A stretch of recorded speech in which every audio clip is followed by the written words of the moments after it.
So let's say they get this robot to a point where they feel it's good enough for production. I still think as of right now, they're just marketing. Even though the Gen 2 robot came out and it looks fantastic, it looks production ready, I still don't think they're going to ship it out yet. I think they're still going to work on it and engineer and refine its capabilities before they send it out. Because if you look at the demonstration videos they're pretty good. They're very impressive, right? I'll say that.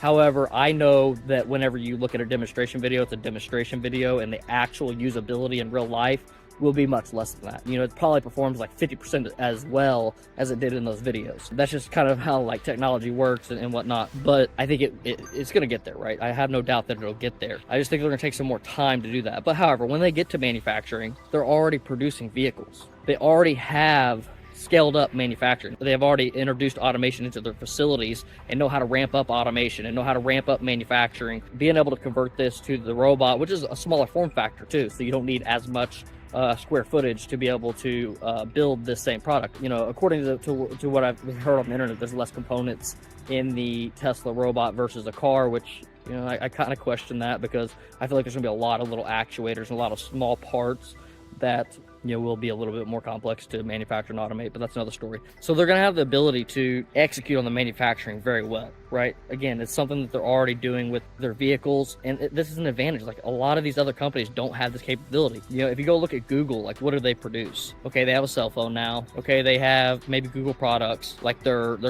smart home devices, like Google Homes and tablets, and there are some products, right? Google is becoming more of a product company, which I really love Google as well. I'm very much an ecosystem type of person. So I want to invest in anything that is, or I pay attention to anything that has a strong ecosystem. So there's almost no other company in the world that has the ability to have the AI, to have the batteries, to have the manufacturing capabilities that Tesla has, right?